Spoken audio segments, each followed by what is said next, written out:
Alright. So, magandang gabi sa inyo guys. Kung makikita nyo, ibang background ko ngayon. Wala ako sa bahay. Anyhow, so magandang gabi sa inyo guys. Magandang gabi sa lahat ng dito sa Zoom and it's our day 5 ng ating 5-day Facebook Ads Challenge.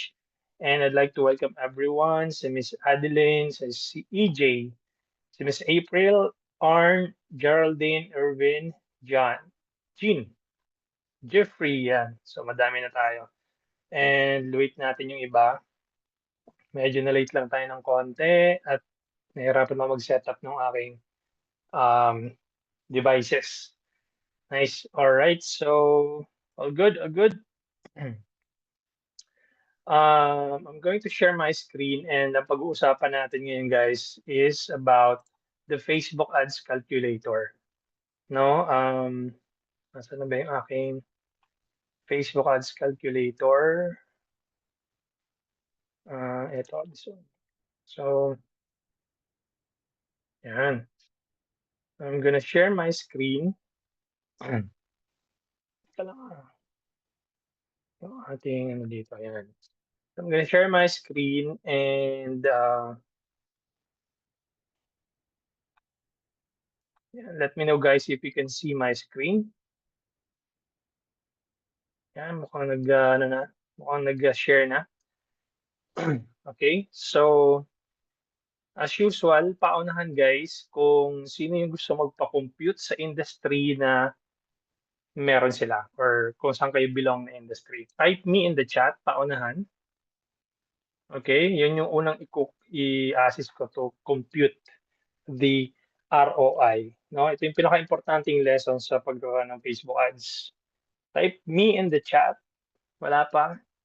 Wala pang nagta-type me. Automotive. Ayan.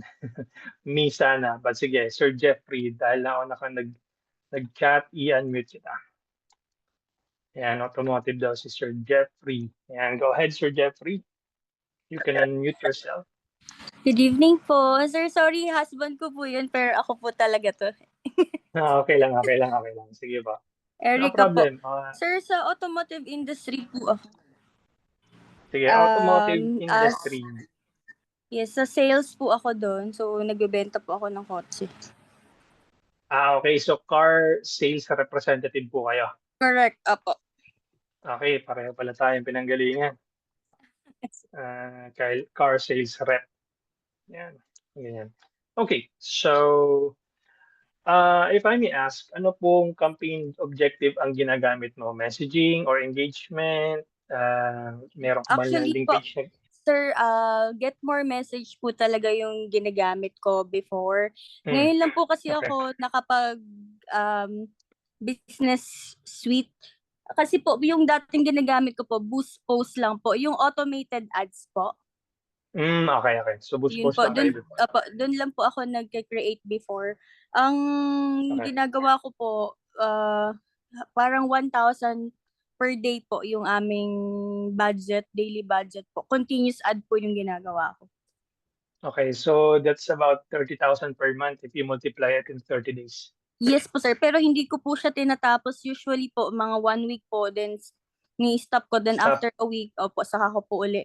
Usually po sir, first week and last week ko lang po ginagawa yung boosting. Why? What's the reason? Pag first week po kasi sir, yun po yung dun pa lang po kami nag-gather ng mga bagong mga clients.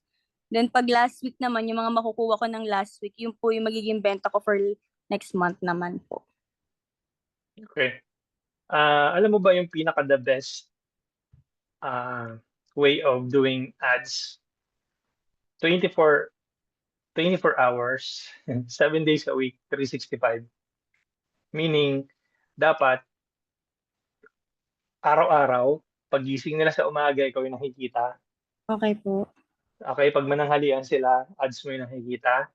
Okay po. Pag maghahaponan sila, yung ads mo nakikita. At bago sila matulog, ikaw yung nakikita. Yeah, Nag-gets? actually yun po talaga yung reason kung bakit ako nag-enroll dito kasi parang may mali po talaga dun sa ginagawa kong boosting eh.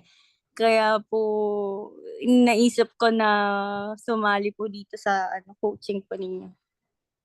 Yes, so ganun po dapat, no? Kasi you will be top of the mind nung mga consumers. Kasi pag araw-araw ka nila nakikita, paggising nila sa umaga, I'm sure naman siguro dahil nag-enroll ka dito kasi makulit yung ads ko. Pagising mo, ads ko yung nakikita mo. Opo, Pag mananghalian ka, ads ko yung nakikita mo. Bago ka matulog, ads yung nakikita mo. So, the only time na nag-stop ako mag-ads nung December 2024 last year. Kasi napansin ko, hindi wala na masyadong pumapasok na leads or na nag-enroll kasi alam naman natin kung gaano ka-busy yung December. So, yun lang yung month o yung mga second week or third week ako nag-post ng ads last year. And from January up until December, first week of December, tuloy-tuloy yun. So, ibig sabihin, you have to be very, anong tawag dito, budget conscious doon sa ads na niraran mo. So, if you were to make it more efficient, so let's say 30,000, calculator, so yung calculator natin. So, kung mayroon ka ng budget in mind, 30,000 yung ibig sabihin yung parang nasa top of your mind na uubusin mo for the month of, let's say, June or July, i-divide opo. mo na agad yon sa 30 days. So that's 1,000 pesos per day. Okay, opo. Okay. Huwag mo siyang ipinopost and then i-enable ulit. Bakit? Kasi every time na pinopost mo siya at ine-enable mo siya ulit, nagkakaroon siya ng 3 days or sometimes 5 to 7 days bago siya mag-optimize ulit. Okay? Ang kailangan natin dito kasi consistent na data na pumapasok doon sa page mo or doon sa ad account mo para magkaroon si Meta ng consistent na flow or consistent na ayun nga data na pumapasok.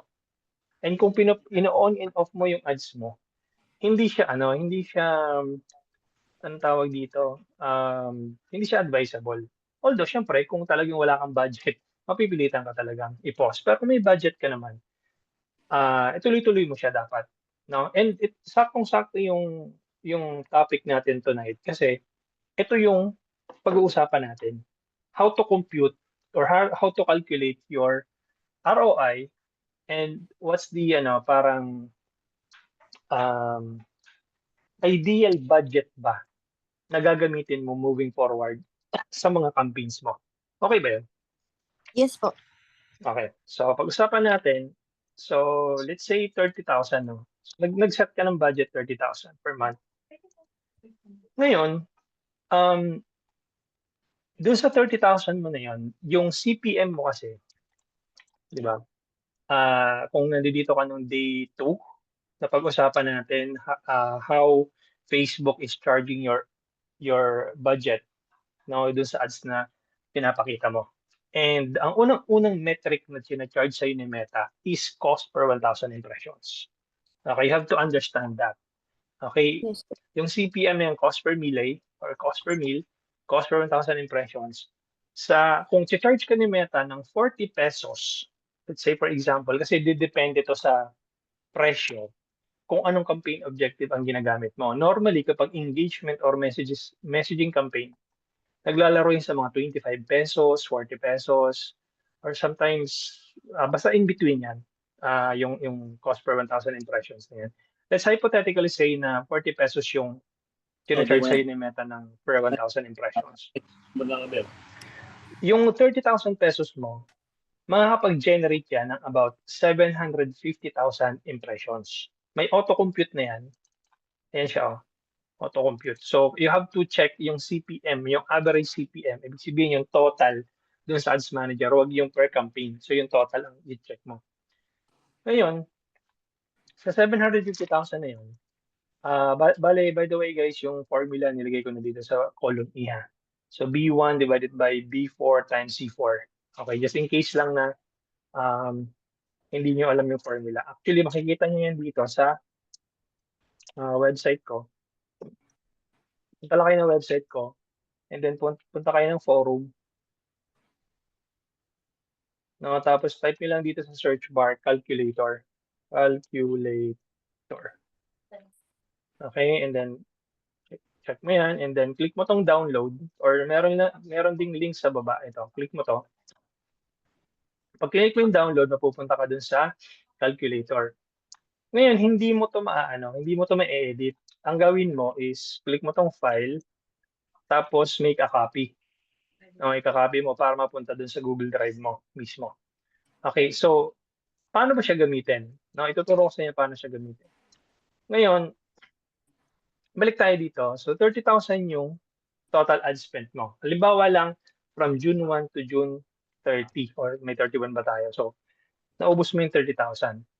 Tapos kung charge ka ni Meta ng 40 pesos per 1,000 impressions, that will give you 750,000 impressions in total for the month of June. Ngayon, sa 750,000 impressions na yon, i-total mo kung magkano or ilan yung nag-message sa page mo. Okay? Bigyan mo na lang ako ng rough estimate.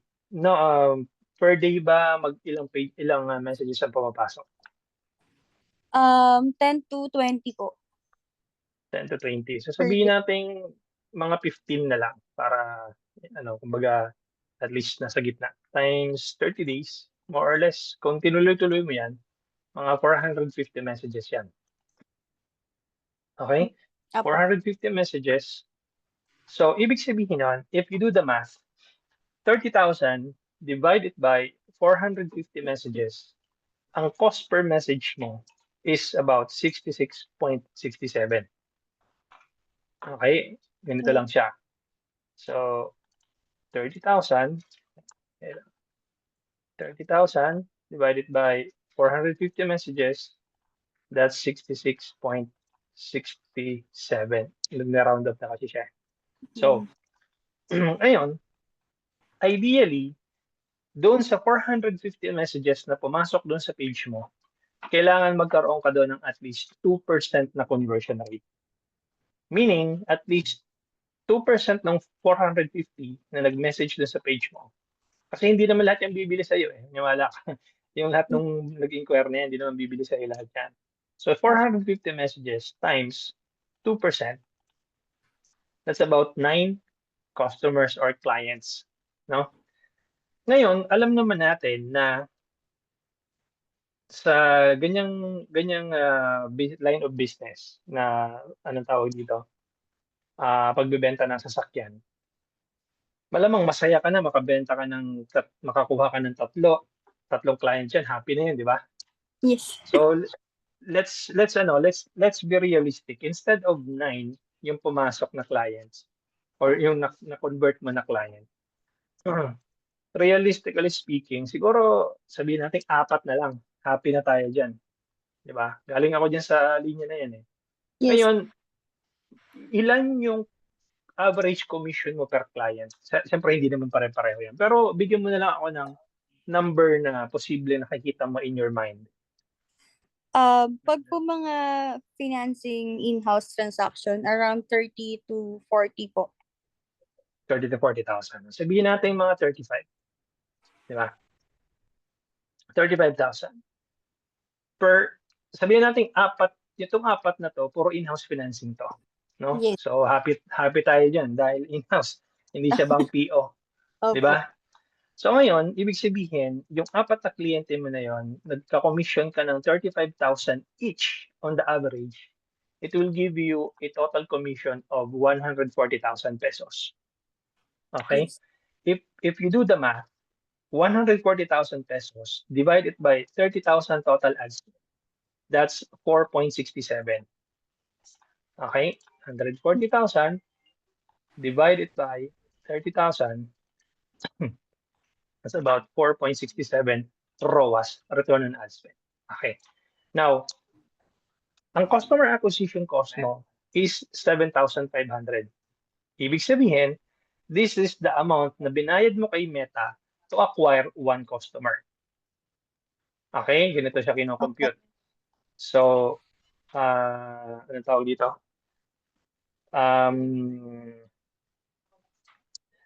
Paano nga ba? 30,000 divided by 4 customers or clients. Kaya po siya naging 7.5 yung customer acquisition cost mo. So, ibig sabihin, kung gusto mo palang magkaroon pa ng madoble tong 4 na clients na na-close mo, it's either dodoblehin mo yung total ad spend mo. Okay? So Yes. kung sa 4 na client, 7.5 times 4, 30,000 para makakuha ka ng 8 client. Meaning pala kailangan kong doblehin yung ad spend ko para maging 8 yung 60. client na makuha ko for the month of July kunyari lang. Opo. Ngayon, sasabihin mo sa akin, "Coach, parang ang laki masyado. Parang hindi ako willing, no, hindi ako willing maglabas ng 60,000 pesos para makakuha ng 8 clients na mabentahan ko ng kotse." That's fine, walang problema 'yun. Alam mo gagawin mo ngayon is kailangan yung conversion rate mo ay tumaas, okey? Ibig sabihin nun kung sa 2% talaga nung 450 ang nag-message sa'yo ang ma-convert mo. Ibig sabihin, kanina kasi conservative tayo 'di ba, 4 na lang yung nilagay ko. So Mm. times 2%, dapat talaga maka-close ka ng 9 clients o kaya mas taasan mo pa. Tingnan mo 'to, hindi ko babaguhin yung 30,000, yun pa rin yun. Wala akong binago sa total ad spend. Pero kumbaga, sa sobrang galing ko makipag-usap sa Messenger, tinawagan ko via mobile number nila, na-increase ko yung conversion rate ko from 2% to 3%. So tingnan mo 'to, 450 messages times 3%, naka-close ako ng 13 or 14 clients. Okay, ibig sabihin na nabenta ko lahat, financing 'to. Sarap. Mm. Oh, ayan. So 490,000 yung kinita kong komisyon. Wala akong binago do'n sa Okay. ad spend. Dahil ayaw mo nga mag-ano, maglabas ng 60,000 kamo, eh. So, make sure na tumaas yung, anong tawag dito, yung conversion rate mo. From 9 naging 14 without spending more. Does that make sense? Yung 7.5 na customer acquisition cost, Yeah. significantly bumaba siya ng 2,142.86. So sabihin mo ng 2,221 or 22. Okay? Nagets mo yung analogy kung bakit kailangan mong i-compute yung mga 'to. Ngayon, um, given the fact na Yeah. nakapag-close ka ng, naging ganito yung ano mo, yung data mo. Ngayon tatanungin mo na ako ngayon, sasabihin, "Oh, coach, kailan ako mag-i-increase ng budget? Ano, kailan ako mag-i-scale?" Okay? Kaya nga may tanong dito, how much are you willing to spend to acquire a lead, a purchase, or a message? So, ibig sabihin, kung titingnan mo 'to, itong 66.67 na cost per message, mukha siyang mahal, tama ba? 'Di ba? Ang first impression mo dito or kung yung hindi masyadong naiintindihan Yes po. yung meta, parang, ay 66.67 na cost per message, ang mahal naman ng cost per message mo. Pero in reality, mura siya, bakit? Kasi mataas yung conversions mo, eh. Napatunayan mo na out of 450 messages, naka-close ka ng 14 clients, kumomisyon ka ng 35,000 per client, bumalik sa'yo 490,000. Mahal pa ba 'to? Mura na 'yan. Pero ang sinasabi ko dito is 'wag mo siyang, ang next goal mo dito is, um, pababain yung cost nung, cost per message mo. So imaginin mo kung may pumasok na let's say naging 750 na siya ngayon, from 66 magiging ₱40 na lang yung cost per message mo. Ito yung sinasabi ko na kung gusto mong mapababa yung cost per message mo, dapat maraming pumapasok na messages dun sa page mo. Ngayon, papaano mo Correct. paparami yung messages na pumapasok dun sa page mo? Gandahan mo yung ads mo. Gandahan mo yung offer mo. Does that make sense, guys? Nakuha yung analogy? Tama po. Saka that mas mabilis kang mag-reply. Exactly, 'di ba? Ngayon, kung yung ads mo, wala, generic lang, pare-pareho na kayo nung competitors mo, yung mga nakaganito, ganito, yung mga nakaganon. May, may picture ng, Toyota Vios, kunyari. Tapos, may picture ng ahente nakaganon. Anong meron doon? 'Di ba? Wala siyang sustansya na ad. So, ibig sabihin, kung ako yung kung ako babalik sa pagbebenta ng sasakyan, ang una kong gagawin, magki-create ako ng content. Okay? Ano ba yung binebenta kong ano ba yung meron sa sasakyan na 'to na hindi nalalaman ng pangkaraniwang tao? Kukuha ako ng camera, pupunta ako dun sa hood nung sasakyan, yung makina. At anong meron yung makina na 'to na hindi naiintindihan ng pangkaraniwang tao? Magba-vlog ako dun, ituturo ko kung ano yung mga nandodoon ano yung features and advantages or benefits ng bagong sasakyan na 'to. And people will watch those type of content. Imaginein mo, anong pagkakaiba ninyo na car sales agent? Ito, same goes with mga realtors, no, real estate agents.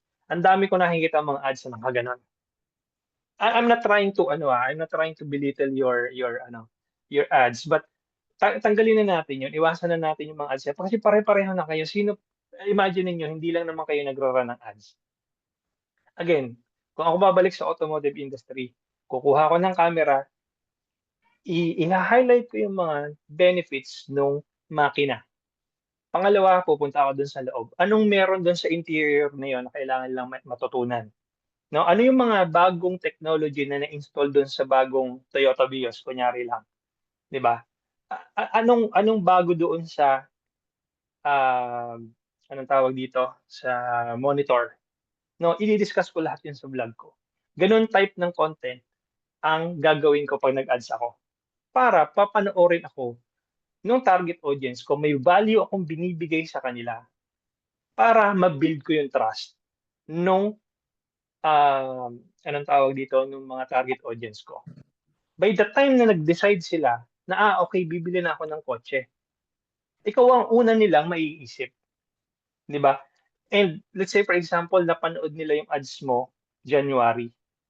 Okay? And then, by June, itong buwan na to, nagkaroon sila ng pera.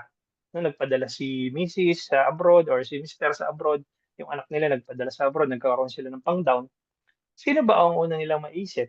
Ikaw. Kasi your ads has been popping out left and right bago sila matulog, bago sila pagkagising nila, bago sila matulog, laging lumalabas yung ads mo. 'Di ba? Top of the mind yung brand mo or yung page mo. Nakuha, guys. Yes po. Okay? Thank you po. So ganun mo siya titingnan. And last thing is, ito siya, yung how much are you willing to spend to acquire a new customer. Kailangan ma-set mo sa sarili mo kung magkano yung willing kang bayaran per customer or yung tinatawag na customer acquisition cost. Okay? Yes. Okay? So, moving forward, kung naset mo na KPI is 40 pesos per message, ibig sabihin, you are willing to pay 40 pesos per message, tapos nagkakaroon ka ng ROI na maganda, and by all means, increase your budget. Kasi profitable kayo. Nako Opo. Okay? So, I hope that makes sense, and yung mga metrics nandito sa baba, you can read this one. Next, let me know if wala ka ng follow-up questions, and then I'll proceed with the next student. Okay na po, Coach. Salamat po. Salamat. Okay, thank you. Sino dito ang next? Si Ms. Glay, sorry, per campaign ba ang pag-calculate or totality of all campaigns? Totality po. Lahat po ng Ms. Glay, yung total, ganito siya. Kaya sa messaging campaign, pinapa-run ko yung ads ng 1 month. Okay? sa landing page or website kasi madali mo siyang ma-determine kung yung page o yung squeeze page mo or yung landing page mo is converting. Kasi sa clicks pa lang, tapos kung may leads na pumapasok, made-determine mo kaagad. Tapos kung may bumibili. However, sa Messenger kasi medyo mahaba kasi may maraming usapan diyan eh, maraming back and forth. Ibig sabihin, kailangan mo siyang i-convince. Ibig sabihin, mabilis ka mag-type, mabilis ka mag-reply, mabilis mo ma-solve yung concerns nila. Kaya kailangan mo muna mag-run ng ads for the whole month. Ito, total mo yung inubos mo na budget. Tapos, i-total mo lahat ng pumasok na messages. Okay? Total ad spent divided by total number of messages. And then, i-check mo kung ilan yung na-convert mo doon sa number of messages na pumasok. Okay, Miss Glay? I hope I was able to answer your question. And si AJ. Coach, paano po kung madami naman nare-receive na messages pero hindi pa din nag-proceed na mag-enroll ang student na nag-inquire? What's the best thing to do para mag-convert into sales? Okay. Ibig sabihin, AJ, wala kang masyadong problema sa inquiries. Ibig sabihin, madaming nag-i-inquire. Okay? Ano nga ulit yung tatlong metrics na kailangan mo bantayan sa messaging campaign? Sino nakakaalala? Type type in the chat. Tatlong metric na kailangan mong bantayan sa messaging campaign. Sino nakakaalala? Sige nga. Kaya ang tubig. Number of messages, quality of messages, cost per message. Tama. Yan. Okay. Nakikinig naman pala eh. Okay. Ngayon, anong meron doon? Quality of messages. Tama. Meron dong yung isa sa mga metric doon, quality of messages. Ngayon, kung AJ, nakita mo naman na mukha namang quality yung messages na pumapasok. Ibig sabihin, may pambili, mukha namang matino yung profile, hindi yung mukhang wala lang, tambay lang. So nakita mo, quality naman yung nag-i-inquire. Okay? But the problem is, walang nagko-convert. Alam mo na yung problema doon, yung conversions ninyo. Ibig sabihin, hindi nyo describe ng maayos sa message ninyo yung value na pinoprovide ninyo doon sa target audience ninyo.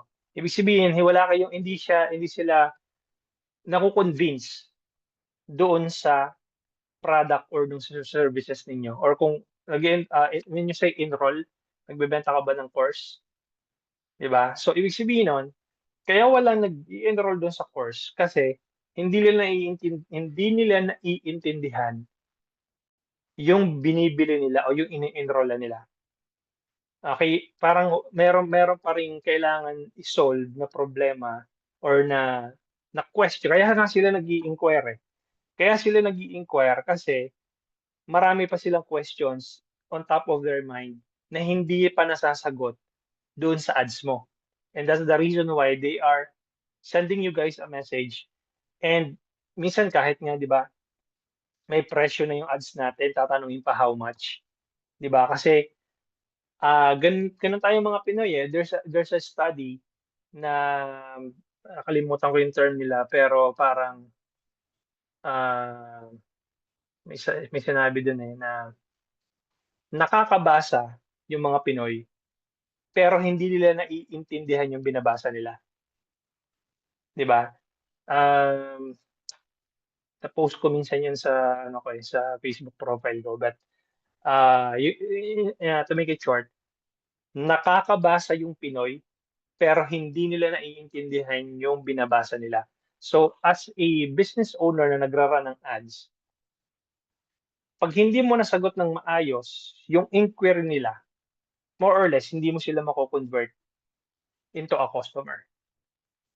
Lalo pa ngayon yung mga tao ngayon, pagka pagka na-realize nila na, automated yung messages mo, walang totoong tao na nag-a-assist dun sa page, lilipat sila sa iba, mag-i-inquire sila sa iba. Kamukha nun, kagabi may dumaang ad sa'kin, and I'm looking for a supplier ng food supplement. Kumbaga gusto ko kasi mag-rebrand ng ano, gusto ko mag-rebrand ng gusto ko mag-launch ng sarili kong brand. Gusto ko mag-launch ng sarili kong supplement. May dumaan na ad sa'kin, sakto, nag-message ako. Maya-maya, sunod-sunod na yung ads na lumabas sa newsfeed ko, okey? Pero may mabilis mag-reply, meron namang matagal mag-reply, pero, dun sa mga minessage ko na page, namili ako dun kung sino yung may chat support na matino. Bakit? Kasi may isang page dun, tinanong ko sila, "Meron ba kayong ganito na, food supplement? Puwede niyo ba akong i-formulate ng ganitong food supplement?" Hindi nila sinagot direkta yung tanong ko. Ang ginawa nila, pinadalhan lang ako nila ng master list nung supplements na pino-produce nila, and then nung chineck ko dun sa master list, wala doon yung ano, yung hinahanap kong food supplement. So ibig sabihin, hin kumbaga walang pake yung chat support, basta hindi nila iniintindi yung tanong mo. Ang tanong ko is, meron ba kayo nitong specific food supplement na puwede niyo bang i-produce ito? Ang ginawa, imbes na sagutin ako ng, "Teka muna, iche-check ko muna sa master list kung nandun ba." Ang ginawa is pinadalhan lang ako ng sangkatutak na information.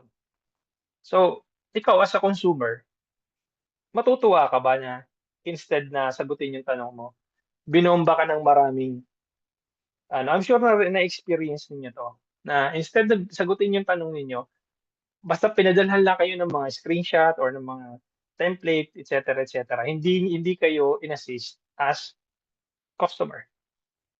So nagma-matter 'yun guys, dun sa conversions nung messaging campaign ninyo. Nage-gets? Bale ang chatbot po not recommended to set up for messaging campaign para bumaba ang CPM? Hindi naman. Actually, mas magpapababa pa nga ng CPM yung chatbot, eh. Kasi tataas yung engagement rate mo, Miss Marilyn. Kapag may mga chatbot kang gamit, tataas yung engagement rate mo. Kasi yung automations nung messages, sunod-sunod. And may nagtanong kagabi is ma-affect daw ba yung sa page mo 'pag matagal ka mag-reply? Yes, maapektuhan yun kasi, lalabas yun dun sa page mo, eh. This page, replies kunyari, on the average of let's say in a minute or 3 hours or 5 hours, nakalagay yun sa page mo, eh. Yung page ranking mo affected yun, okey? Si, anong pangalan nito?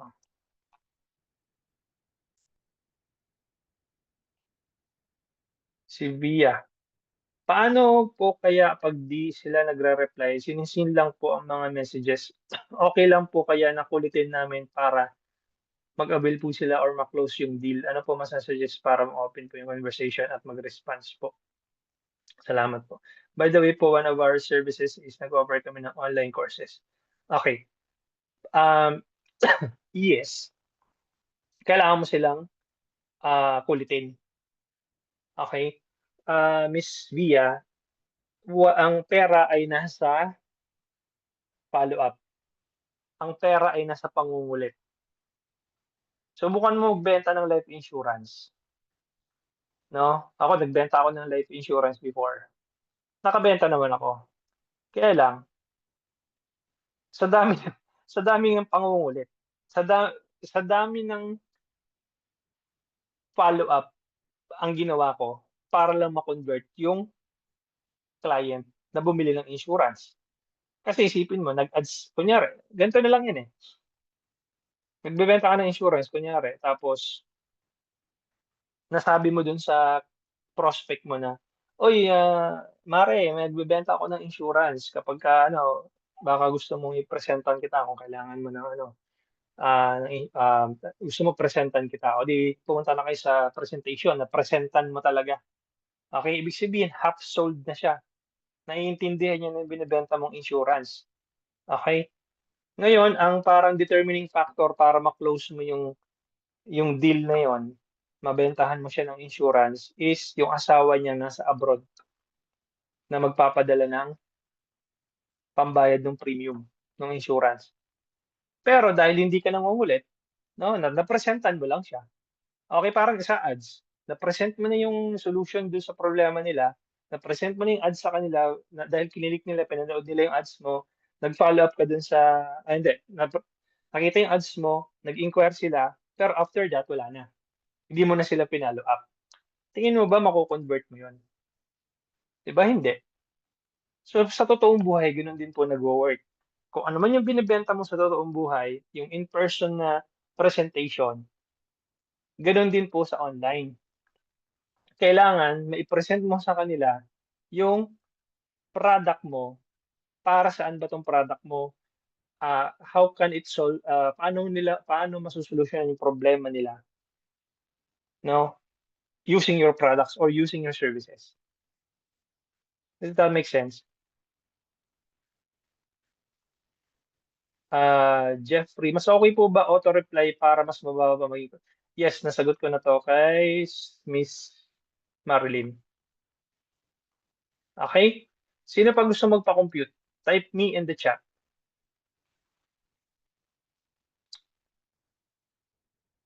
Meron pa ba? Si, Miss Adeline. Okay. I-unmute kita. Okay. Go ahead, Miss Adeline. Anong ano mo? Anong business mo? Good evening po. Real estate po. Real estate agent. Okay, good. So I'm gonna share my screen back again. And then palitan ko 'to. Hindi naman kayo nagkakahuli ng ano eh, ng car sales agent, car sales agent. Kung real estate ka, okay, ganito lang, parehas lang yung analogy, no, Miss Adeline. Ang analogy is, number one, magkano yung ad spend mo na nilabas. And by the way, doon kay pangalan ng una, kalimutan ko yung pangalan ng una.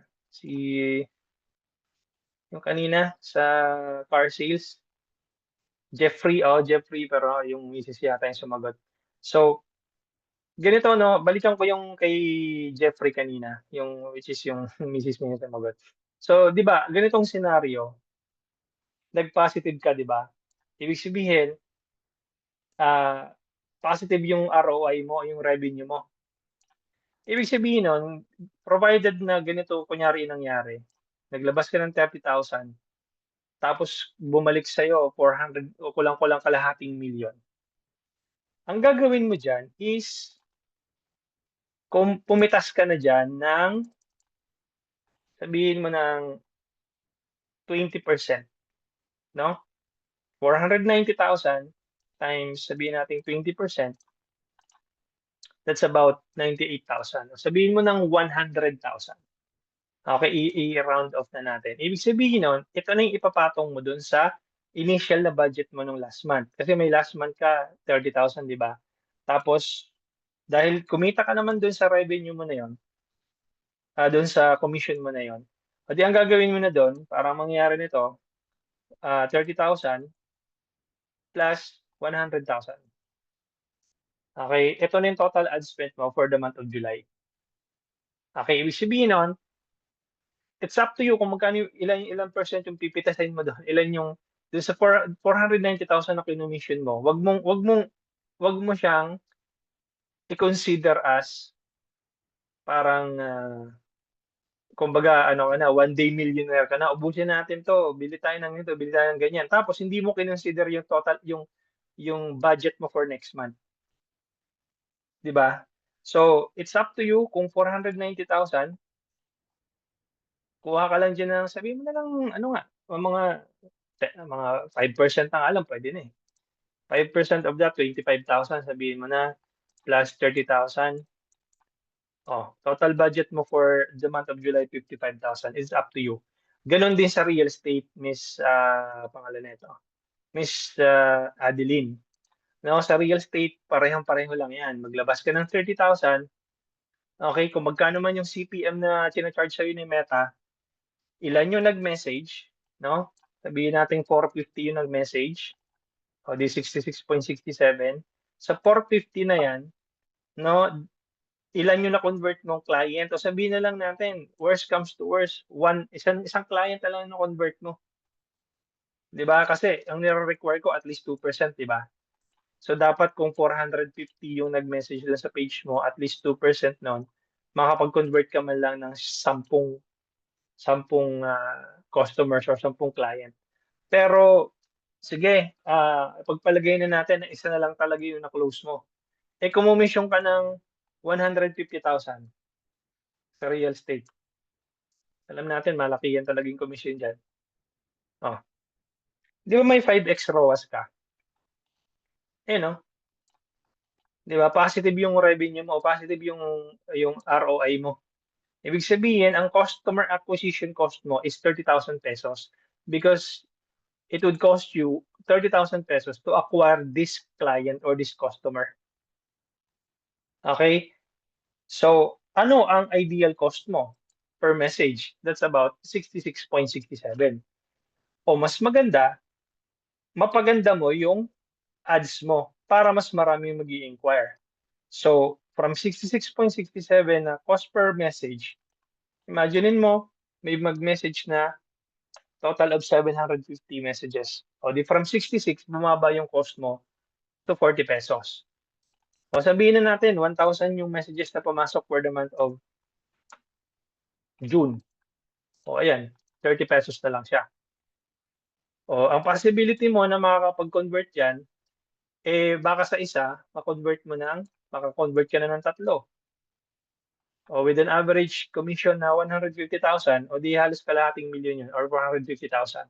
15x ROAS ka kaagad, Miss Adeline. 'Di ba? Ang customer acquisition cost mo ngayon from 30,000 naging 10,000 pesos. Ngayon, anong type of content ang gagawin mo, Miss Adeline? 'Di ba? So, kung gano'n pa rin tayo, nandito yung condo na binebenta natin or may picture tayo nung property na binebenta natin. Tapos yung ads na pinapakita natin ay yung nakaganon tayo, call me now, Adeline, kunyari ganito, 'di ba? Inquire now. Tapos wala man tayong binigay na value basta kumbaga we're selling condo or we're selling property, ganito, ganyan. Wala tayong pinrovide na value. Matatandaan ba tayo nung prospect natin o yung nag-inquire? 'Di ba? Pero kung gumawa ako ng content na ang target ko kunyari OFW, 'di ba? Pupunta ako dun sa mismong unit na binebenta ko. I-describe ko sa kanila, no, yung unit na binebenta ko. No, siguro naman papapasukin naman kayo diyan sa ano, sa mga condo na binebenta niyo, halimbawa sa property na binebenta niyo. Videohan niyo sa loob, no? Tapos i-call out ninyo kung sino yung target market ninyo. Let's say OFW. Kunin niyo yung phone ninyo, pakita niyo yung property na binebenta niyo, and then i-call out niyo. Kung isa kang OFW at gusto mo mag-invest sa property dito malapit sa May Naiya, this is the best condo for your family. For only, let's say, 18,888 per month, may condo ka na uuwian pagdating mo galing sa abroad. 'Di ba? I-compare mo yung video na yon doon sa image na nakaganon tayo, tingin mo sino yung mas magiging on top of their mind. 'Di ba? Malamang sa malamang alam mo na yung sagot, Miss Adeline. Na-gets? 'Di ba? Wag nating sisihin si Meta na hindi tinatamaan yung target audience natin.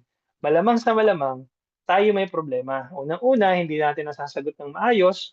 Pangalawa, yung ads natin very generic, hindi nagpo-provide ng value, and masyado siyang in your face driven na ad na parang eto may binebenta ako, bumili ka na. Hindi gano'n nagwo-work ang mundo, guys. Kailangan magbigay ka muna ng value. Kaya napansin niyo yung ads ko is I make it to the point na kahit na blurred yung videos na sinu-shoot ko, kahit na hindi gano'n ka-quality yung videos na pinapakita ko, I make it to the point na I'm providing value. Sabi nga may nakakausap ako minsan yung mga estudyante ko na nakaka-bump ko somewhere.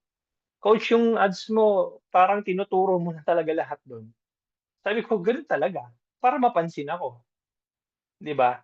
So, gano'n niyo siya gano'n niyo siya gagawin sa mga ads ninyo. Ituro niyo na kumbaga dalawa lang naman 'yan, education and entertainment, 'no? If mako-combine mo 'tong dalawa, education tsaka entertainment, maganda 'yon, okey? So, pili kayo ng content na magre-revolve dun sa dalawa, educational content or entertainment, okey? O kung mapagko-combine mo yung dalawa na 'yan, mas maganda, okey? May financial ratio ba for ROAS like net of 10% or 20% of cost to service? Meron. Gawin natin Win, ganito 'yan. I-unmute kita. Sige po, go ahead, Win.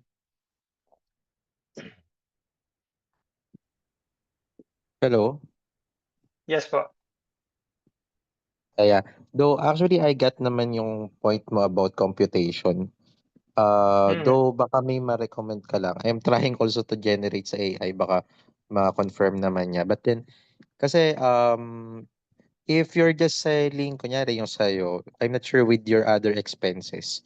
Siyempre may expenses ka pang iba. mm, So siyempre sa business 'di ba may mga financial ratio ideal OpEx, to say mga na OpEx, yeah, operating expenses. But then, yun mm. nga, ano yung ideal percentage ng budget for ads doon sa Okey, anong OpEx line mo? of business ito? Merong iba-iba kami eh. Meron kaming sa, ano rin, corporate na trainings. Meron kaming corporate trainings kasi no, for mga corporations. So, Mm, may webinar kami, may consulting, may in-house trainings also. Tapos yung isa okey, naman, meron kaming web design din. Pero more on ano ang nahihirapan yun nga ang di ko pa is how much yung budget. Though may nag-budget naman kami, pero do we need to scale it ba? Or yan para may ganun okey. ako, no? Sige ganito, sa alam ko madami kayong line of business, bigyan mo ako muna ng isa para may pag-uusapan tayo na computation. Sa training siguro, focus muna tayo sa training. Na-mute ka, okey. Sige, unmute kita ulit. Oo. Nakuha mo na may question. Na-mute ka sandali dun. Hello, hello. So, Ayan, yan narinig yan, mo? narinig na kita, Oo, So, yun. dun sa Parang training muna na-gets ko tayo yung question. mag-focus. Oo. Parang siguro Yeah. yung example na lang sa'yo, parang magkano yung binudget mo, tapos ito yung target. Siyempre, dami mang factors yun no? Magkano Okay. yung binudget mo, tapos magka, kunyari online courses. Okay, sige ganito yan. Okay. Sige, re-reveal ko na sa inyo guys, no? Para at least magkaroon kayo ng konteksto. Itong 499 na to, na enroll niyo sa akin, wala akong masyadong profit dito. Break even lang ako dito halos. Okay? Ibig sabihin, kung online course, ako na lang, no? Para at least mas, kumbaga, similar dun sa line of business po ninyo. O, digital homie. Let's say nag-budget ako ng 2,000 pesos per day. Example lang. Okay? Ngayon, kung 499 yung 5-day Facebook Ads Challenge na 'to, which is yun yung binayaran ninyo, kailangan ko lang ng 4 na enrollees para mag-break even ako, 'di ba? So, 2,000 divided by 4, 'di ba, 500. So, kailangan ko lang ng 4 na enrollees para mag-break even ako. Ngayon, sasabihin mo sa'kin, "Oh, ba't ka nagra-run ng ads kung break even ka?" This is my way of showing myself online to get clients, 'di ba? To onboard clients for my digital marketing agency. Yung Digital Homie, front ko lang 'to. Hindi ito yung main business ko. Ang main business ko is digital marketing agency. I'm providing my services to businesses. That's how that's how I become profitable. When I onboard clients na magbabayad sa akin on a monthly basis, I'm able to anong tawag dito, become profitable. Ang tawag ko na doon is LTV. Ito siya, oh. So imaginein mo na lang, Sir Win, kung meron Yeah, akong yeah. may na-onboard ako na client na nagbabayad sa akin ng 50,000 pesos per month. No? And per month, makakakuha ako ng client na nagbabayad sa akin ng 50,000 pesos. Do you think yung break-even ko dito doesn't make sense? Yeah, actually we're doing your strategy din naman. Though ang concern ko lang din, so parang ano nga no, you make it as a way to promote and at the Yeah, same time trying to break even attract. muna, yeah, attract Mm, and attract clients. promote also Mm, your other high value or high ticket products or services. mm. Okay, okay, I see. So, Yeah, ibig sabihin ng ah, ibig yeah, I sabihin ng get Sir your point. Win, ganito yan eh. So, pag tinanong mo ako, how much is my ideal cost to acquire customer? My ideal cost is 499. Because yun yung break-even point ko, yun yung break-even ROAS ko eh, 'di ba? Okay. I Yeah, yeah, also yeah. have I also have OPEX pero hindi siya gano'n kalaki kasi hindi naman ako digital product ako eh. Magiging magiging problematic lang 'tong cost per acquisition ko kung meron akong other ano, Mm. ah, ano 'to? Sorry Though, lang though, siya. though Clarence, with your 499, siguro pwede ring i-add yung manpower cost, di ba? Your time allocating for 5 days Yeah, kasi I guess oo, oo. you need to pay yourself eh. Yeah, exactly. So, yung 499 na 'to actually wala akong kita dito. Kung meron man Oo. akong kita dito pang kape ko, alam mo yun, pang extra ano, budget. Pero kumbaga, kung titingnan mo siya, break even ako dito or baka lugi pa nga ako eh. Oo, kasi eventually, Mm, I'm not sure if you have team members under you, tataas yung OPEX mo kung marami kang manpower costs. exactly. Eh, ilan lang naman yung manpower ko, tatlo lang yung manpower ko, 'di ba? So, magiging ano 'yan, you have to consider your OPEX talaga kung madami kang manpower.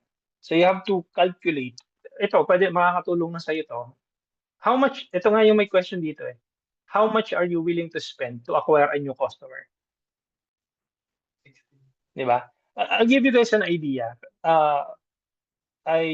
One time nag-join ako sa webinar ni Coach Chingitan. Okay? Did you know guys na if I can recall it correctly,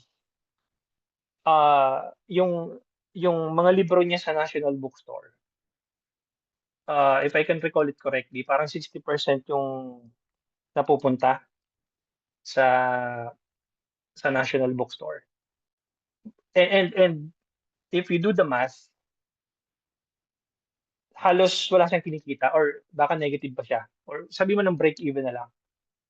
But why is he doing it? It's because he wants to be present. He wants to be anong tawag doon, kumbaga nararamdaman yung presence niya dun sa, ah, sa sa sa channel na yun. Gano'n naman yun sa online guys, eh, online, offline. Yung ano niyo, yung mga tarpaulin ninyo, yung mga billboards ninyo na pinapagawa, the reason why we're putting ourselves outside, 'no, to feel your ano, parang maano yung presence mo, ma-recall ka nila and by the time na they are in the, buying stage, ikaw yung unang maalala nila. And for me, that's this is my strategy. I'm trying to, make sure na I'm doing the break-even point just to make sure that I'm being shown, my ads are being shown to my target audience. Regardless kung may kinita ako wala dito sa ginagawa ko na 'to. And actually, tulad nito, I'm supposed to be earning, $100 per hour because I'm charging $100 per hour sa international clients ko. But I chose to serve, uh, this type of settings because I want to feel my presence sa online, 'di ba? Gano'n siya. Does that make sense, guys? Na-mute yata si Win. Ayan. So, there you go. I hope that makes sense, guys. I hope, ito pa, meron pa dito. Can you use Shopify store business as an example? For instance, the products are apparel. What is the best ad type to run? Jeneline, um, anong tawag dito? What is the best ad type to run? Depende dun sa type ng apparel na binebenta mo, Miss Jeneline. Pero, for instance, kung may products ka na apparel, ganito yan eh. Kunyari apparel. 'Di ba? You have to consider your COGS or yung cost of goods. Kasi ganito lang yan, no, Miss Jeneline. Jeneline ba pangalan mo? Okay, Jeneline. Ganito lang, Jeneline, no. Halimbawa, ganito lang siya kasimple. Ah, imaginein mo, dito na lang tayo sa sheet 7. Ayan, siguro dito. Ito. Yan. So, imaginein mo, yung cost of goods or sabihin mo ng yung puhunan mo to get the t-shirt is 200 pesos. 'Di ba? Tapos ibebenta mo siya magkakaroon ka ng margin, sabihin mo ng 250 pesos yung margins mo diyan. Okay? Ito yung COGS mo, yung cost of goods. Tapos sabihin mo benta mo yung apparel mo ng magkano? 450. Mahal na ba yun?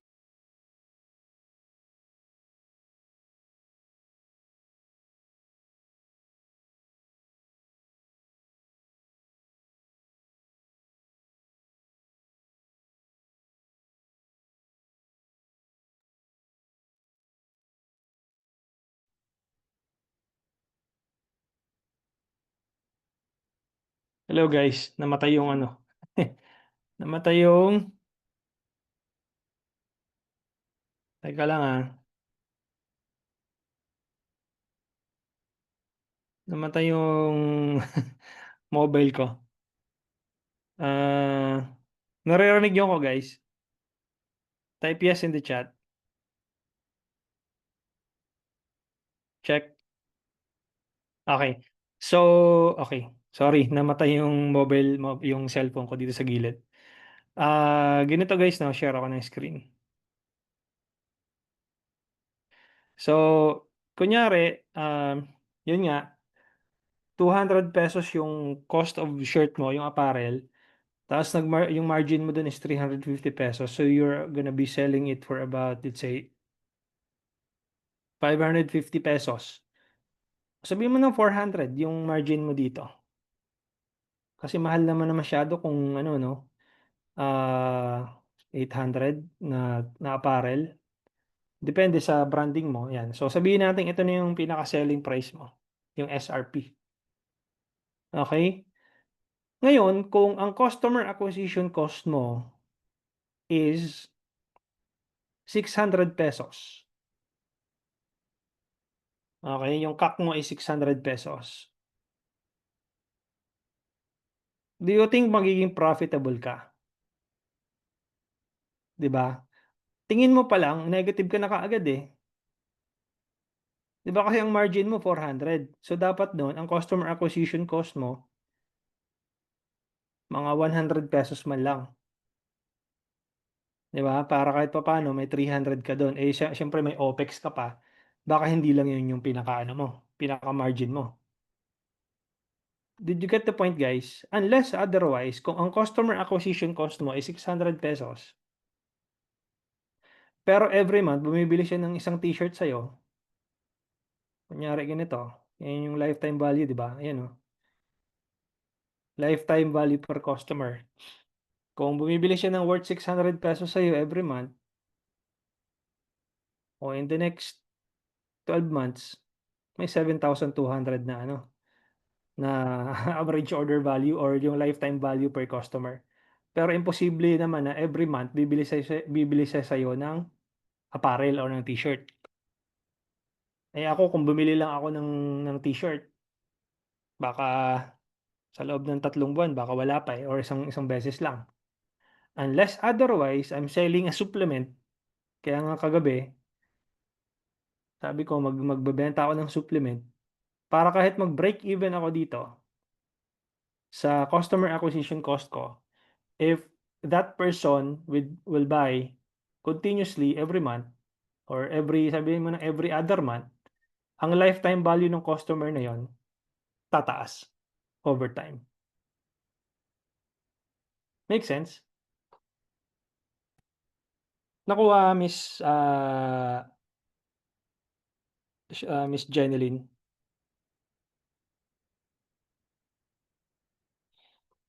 Pwede magpa-sample ng coffee shop. Para lumakas ang traffic, mag-ads. Paano ma-compute yung mga metrics? Posh, okay, ganito.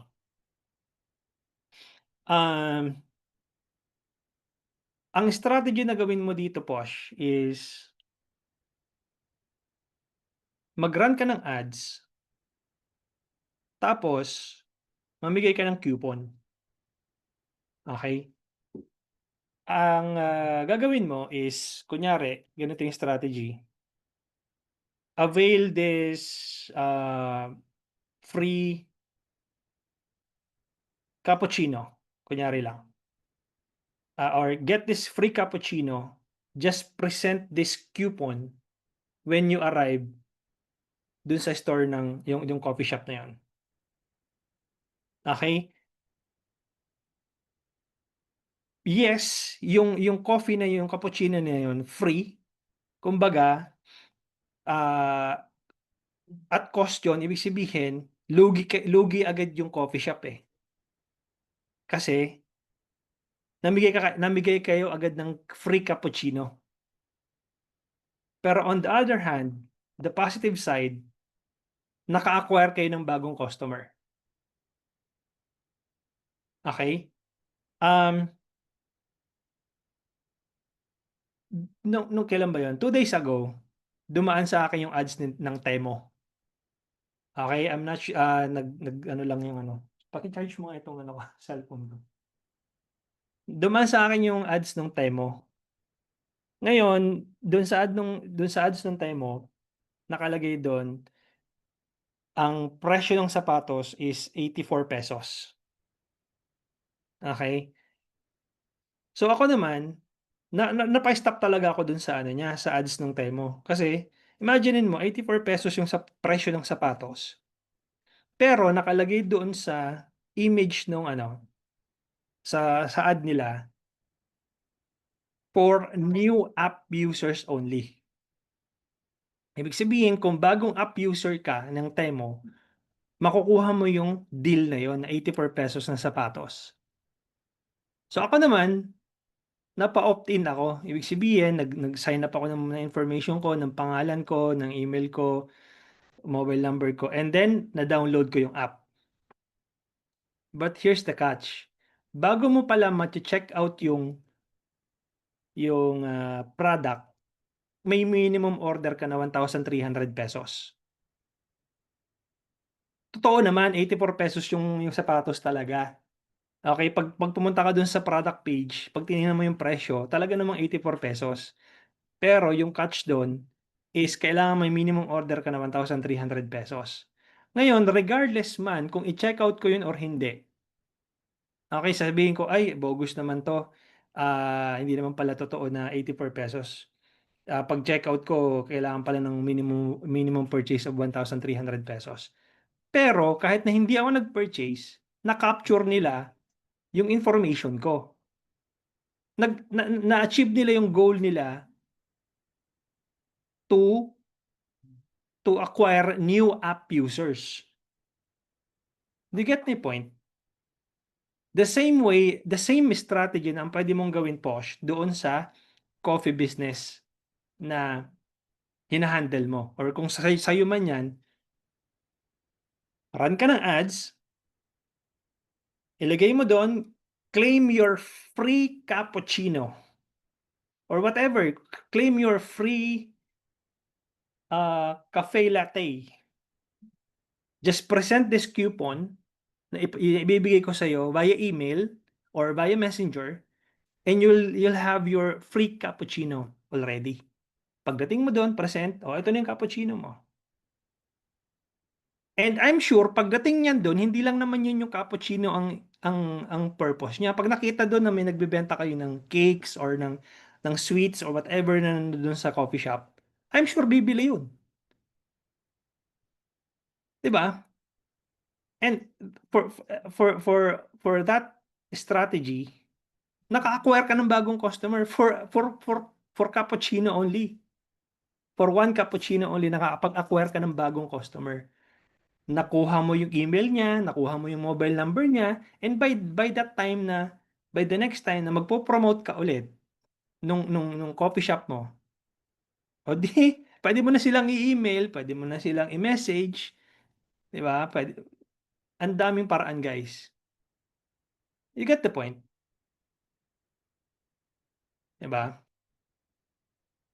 Ganun yung marketing, guys. Ganun yung, sabi nga, an irresistible offer that they cannot refuse. If they refuse, parang if they feel stupid if they refuse dun sa offer mo. I mean, who would refuse a free cappuccino? Di ba? Ikaw ba, binibigyan ka na nga ng free na cappuccino, ayaw mo pa. That's an offer that no one can refuse. Kung meron man mag-refuse because kunyari malayo talaga yung ano mo, yung coffee shop mo, hindi talaga sila makapunta. Pero magiging top of their mind kanila kasi, ay teka muna, meron pa pala akong voucher dito na hindi naki-claim. Nakita ko yung ad na to na dumaan sa akin. Di ba? So ganun mo siya gagawin, Poch. And also the reason why yung Starbucks, di ba? Yan, naririnig pa ba ako? Pati itong bumigay na yung ko, yung headset ko. So, ayan. Type yes in the chat, guys, kung naririnig pa ako. Ayan, okay na. Okay pa. So, patapos na tayo, guys. So, ganun lang siya, guys. The reason why yung Starbucks, meron silang yung, ano ba yun? Ano tawag doon? Yung loyalty card. Diba? The reason why may loyalty card sila, to keep you coming back doon sa points. 'Di ba? Kumbaga yung mga coffee lovers diyan. Kaya sila namimigay ng loyalty card to earn points for you to keep coming back doon sa coffee shop, sa store ng Starbucks. Okay. Last na lang kay Miss Marilyn. Computation for staycation resort with 3 branches. Hindi ko business.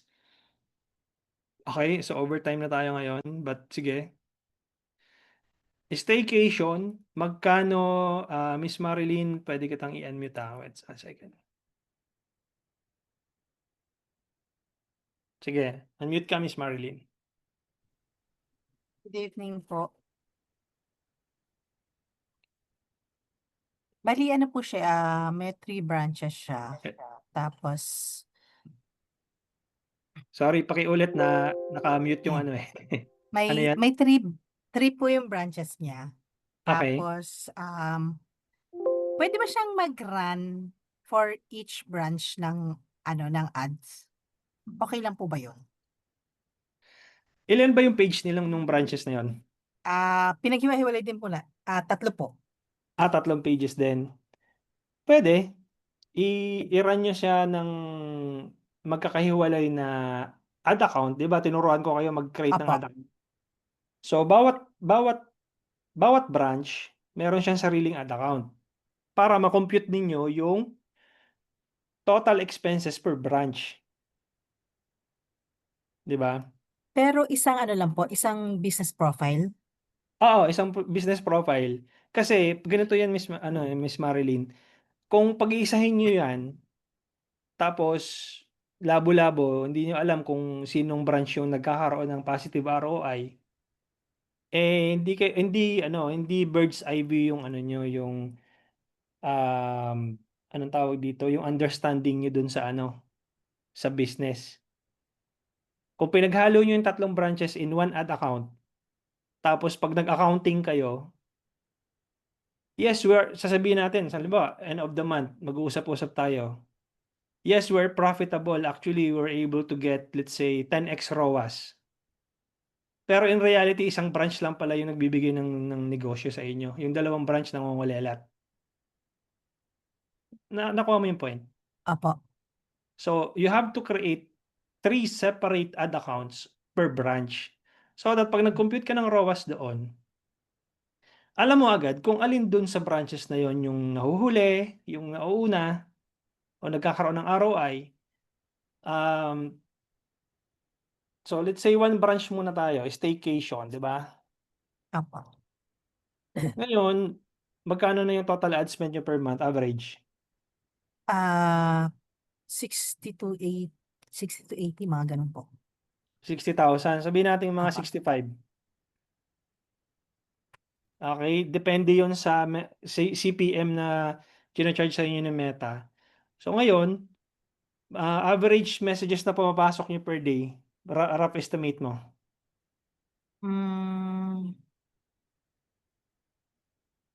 Ilan ba? Hindi, kahit hindi Siguro mga basta yung estimate lang. nasa 400 gano'n, 3 to 400. Per month na yon or per day? Parang per day. Ay, hindi. Kasi parang sa tingin ko sa per month po nasa 2K eh. Sorry, 2K. tingin ko mga nasa 2K per month. Sige, 2K. Total na 2,000 messages per month. So, ibig sabihin, ang cost per message ninyo nun is about 32.50. Di ba? Ngayon, ideally, dapat dyan, sa 2,000 nag-message sa inyo, 2% ang mako-convert nyo into clients. 2,000 times 2%, dapat may na-convert kayo dyan ng mga 40 katao. Di ba? Opo. 40 clients. Ngayon, per client, no, magkano yung average business na pinapasok ng client na yon? Average. Meron ba ng 3,000, 5,000? Mga ano po, nasa 1.5 gano'n. 1.5 Per ano po, per client. per client. Ayan. So, ibig sabihin nun, kung may na-convert kayo ng 2% of 2,000 na inquiries, more or less, bumalik lang yung or negative ka pa ng 5,000. 0.92 lang yung ROAS mo. Oh. Di ba? May Opo. OPEX ka pa dyan. So, negative ka. Opo. Okay? Ngayon, para mag-positive ka, taasan mo yung conversion rate. Ibig sabihin, dapat magagaling yung CSR ninyo o yung chat support mag-convert ng clients. Opo. From 2%, let's say, naging 4%. 2,000 inquiries, times 4%, dapat nasa 80 yung na-convert ninyo. Na Actually, last month, ano po, nasa 700. 700 ang na-convert ninyo. Opo. O di maganda yon. Kung 65,000 yung total ad Budget. spend mo, Opo. tapos may 700 na kayong Na-convert. na-convert, ang taas nun. Pasok pa rin. Pasok Oh, pala. yan. Tingnan mo to. So, 700 divided by 2,000, ang conversion rate ninyo is tama ba? 35%. So, 2,000 times 30. O, tama. 35% ang conversion rate ninyo. Samantalang ang nare-require ko lang naman is 2%. 2%. Ayun O, lang, diba? hindi namin alam kung saang branch kasi pare-parehas. Parang pinagsabay-sabay nga po yung 3 branch. Yun O, nga, kailangan yung hiwa-hiwalayin ng ad pinapoint account nyo. yun. Tama. Okay po. Diba? Okay po, Kung hindi Coach. nyo man hiwa-hiwalayin ng ad account, dapat doon, per campaign, may naming convention kayo. Ibig sabihin, halimbawa, itong campaign na to is TOF, di ba? Ginagawa natin, conversions. Apo. Di ba? Ginagawa natin ng ganyan, CTM. Apo. Sales, kunyari. Oh, anong branch yan? Branch A. Branch 1 niya. Branch 1. Oh. Tapos yung susunod na campaign mo, ganyan. O, branch 2. Branch 2. Oh, para ma-isolate mo, alin dun sa mga branches na yon ang nagkakaroon ng sales. Apo. 'Di ba? Tapos alam niyo naman mag-track ng sales. Tinuro ko kagabi. So, Apo. you have to make sure na anong page siya nagbibigay sa inyo ng revenue. Apo. Yun. Okay po. Okay? Okay po. Thank you If po. I were you, itong ganitong computation, 16x ROAS kayo, kaltasan mo to ng 50,000, ipatong mo dun sa 65 for the next month. O, 65 plus 50. O, next month, spend kayo ng 115,000. Scale na kayo. Apo. Positive Okay po. Apo. Di ba? Yun. Okay po, Coach. Thank you so much Customer po. acquisition cost nyo, 100 piso, 92.86. So, round up mo yan, 100 pesos yan. Apo. Maganda. Okay. Di ba? So, okay pala yung ano namin. Yes, guys. Okay na? Okay tayo? Okay po. Okay po. Thank you so much po. Okay. Maraming salamat guys for joining our 5-day Facebook Ads Challenge. I appreciate your time for pakikinig. Sana marami kayong natutunan.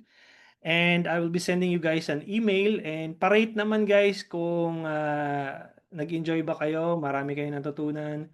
Kung nag-enjoy naman kayo, I would appreciate if you guys can give me a positive feedback. And yeah, yun lang naman yung akin. And kung mag-upgrade kayo dun sa digital scientist course, I would appreciate it. Para may kahit paano, may kita naman ako. Diba? So, well, bahala kayo. No? Wala namang pilitan dito. Maraming salamat for joining and I'll be sending you guys the instructions on how you can be able to access the recording. Thank you and have a good night. Bye-bye guys.